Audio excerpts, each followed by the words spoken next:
这期上门来排查个故障，客户描述他们家的网速总是忽快忽慢的，只有每次拔了网线再接回去，网速才能快起来。这次把我喊过来，看看能不能给他们找出原因。我过来也大概看了下，发现他们家里的设备还是挺多的，但是他们主内容就有点偏差了。我用手摸了下，还有点烫手，超烫的，不是灰的问题，你这个放的有点烫。当时我就觉得，这么多设备靠这个路由器支撑，可能是这个原因导致网络不稳定的。我让他们有条件就换个好点的路由。接着我就来到他弟弟的房间，因为他弟弟经常反馈网速非常的慢。我大概看了下布局，他的电脑是接这个华为路由器上的，华为路由器则是接到这个面板上了。既然是网速慢，那么就先跳过这个华为路由器，电脑先接这个面板上，先测下这面板网速如何，再测华为路由器。接上去后，我优先看了下电脑的速率，发现它是千兆的。于是我就问他弟弟，平常上网是哪里卡？你这边平常是怎么个办法？你这边是要测速，下游戏。对。既然说是下游戏卡，于是我就让他下了个游戏，看看是什么情况先。这属于慢还是快？你觉得？这太慢了呀，这才2。我看了下当前游戏的下载速度，换算下来也就20兆左右。对于千兆的宽带来说，确实有点慢了。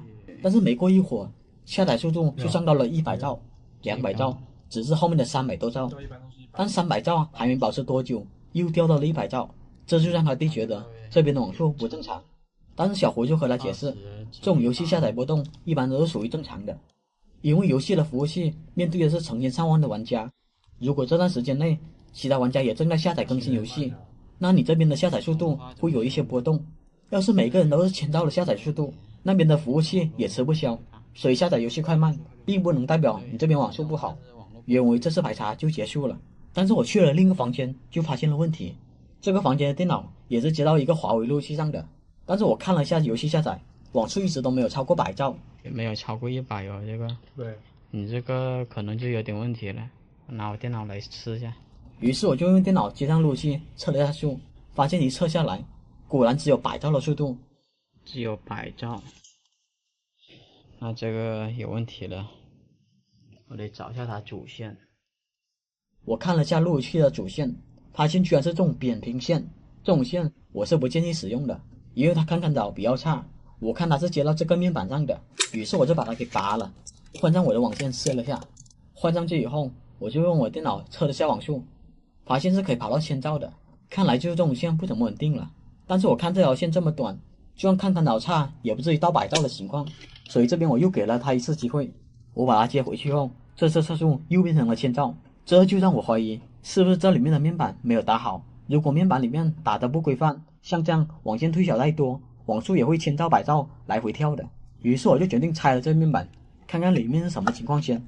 拆开以后，发现面板打的还算标准，网线有没有打错的情况。那刚才测出100兆的情况，应该还是这线的问题了。我把这线插到路由器上，经过几次测试，确实会出现100兆的情况。对，这条扁平线的话，它现在只有100兆。我把这网线换了以后，在下载游戏的时候，网速比之前明显高了很多，下载峰值达到了800兆。我一到这里，排查就结束了。但是我在后面的排查过程中，才真正发现他们网速忽快忽慢的原因。我电脑接到第3个路由器上的时候，发现测速下来只有100兆，于是我就顺着这网线来到了面板这边。那时候正好把我的网线给他们使用了，所以我只能暂时用这扁平线接上去，大概试下这端口有没有签到的速率。识别这么久，应该一插上去就马上识别的，还是100兆。我得看一下那个口，那个口可能也有问题。一般线的概率不大，你这种线的话一般都是好线，应该是口的问题。我这边拆开看了下，面板打的也是没有任何问题的，这线更不可能有问题了。后面小哥又去楼上把我的网线拿了下来测试，我这边拿我的网线接上去，发现还是100兆的情况，还是100兆。看来这条线有问题了。这里我就用寻形先对一下线，发现1到8星都亮后，那我只能去另头看看是什么情况。去找一下那条线。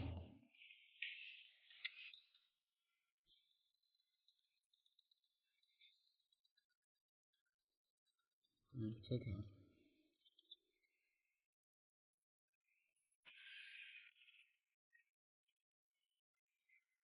它本来插在哪？插在这里。我大概看了一下寻头，倒是没有发现什么异常。接上寻人的对线8线也是亮的，这样还出现摆照的情况，那我就要怀疑这线有问题了。完了，于是我就和客户说了下，你这线可能是摆照线，但是我这边重新给你打4下，就重新打这个头4下。如果还是这样的话，那只能宣布它是摆照线了。就在我重新打寻头的时候，我一摸到蓝线，我就突然明白了过来。这么硬这线，我给大伙表演一下，这个磁铁吸网线是吸不上的，但是你这个蓝和中是吸得上的。哇，原来导致他们网络忽快忽慢的原因，就是这网线出了问题。确实有时候你再重新拔它下，它会恢复成天照的网速，但是没过多久又会掉成了白照。这种掺杂的网线前期可能会一直保持天照，但是随着时间推移，网线的情况只会越来越差。除了换网线，就别无他法了。这个是摄像头的，摄像头的广播网啊，经常断网啊。那就对了，现在是正常的。我赶紧上去看一下那灯有没有亮。大伙还记得前几期的蝎子哥吗？这期又过来他这边维修了，但这期维修的是这些监控和 WiFi。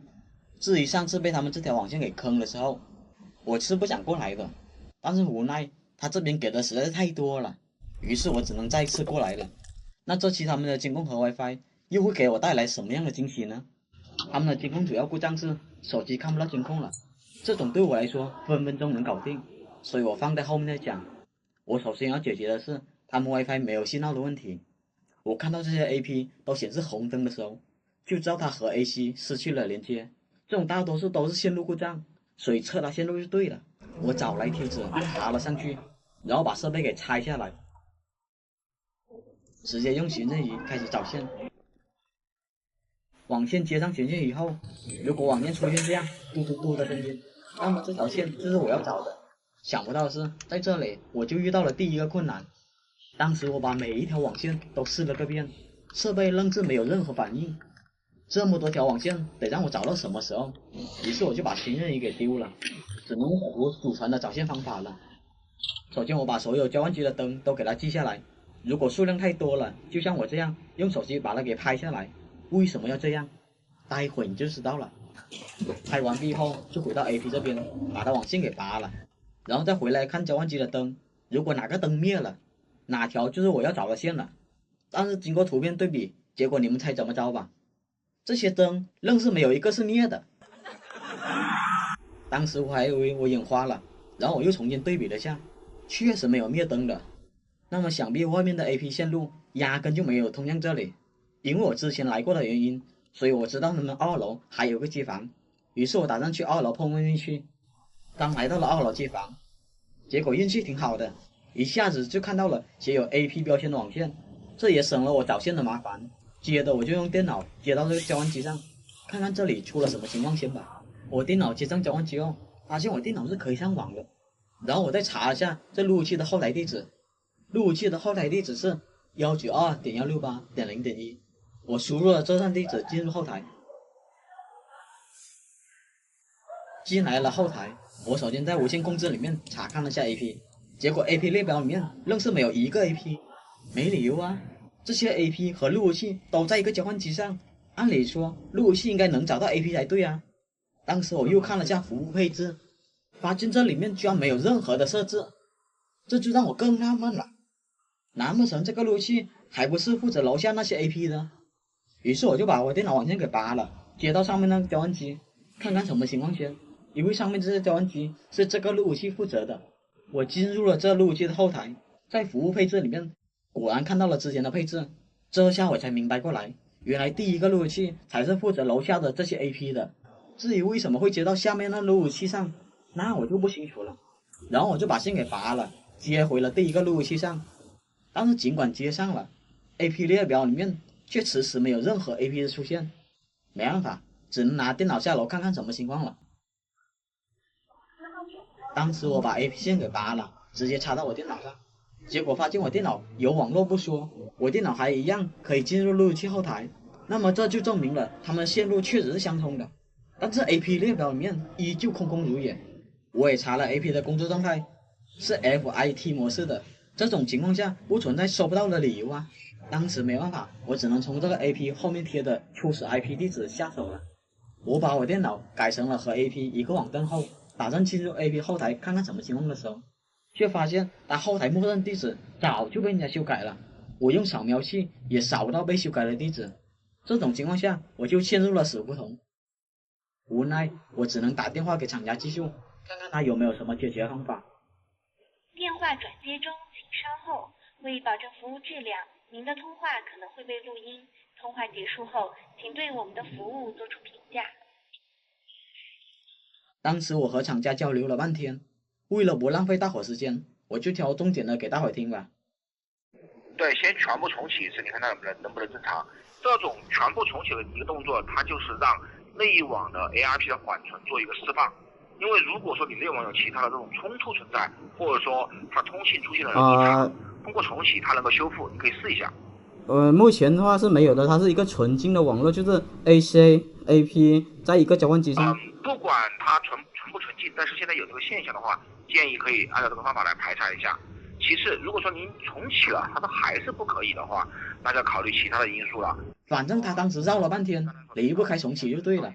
当时我也按照他说的去做了，把路由器和交换机全部都重启了一遍。结果你们猜怎么着吧？说的花里胡哨的，实际上一点卵用都没有。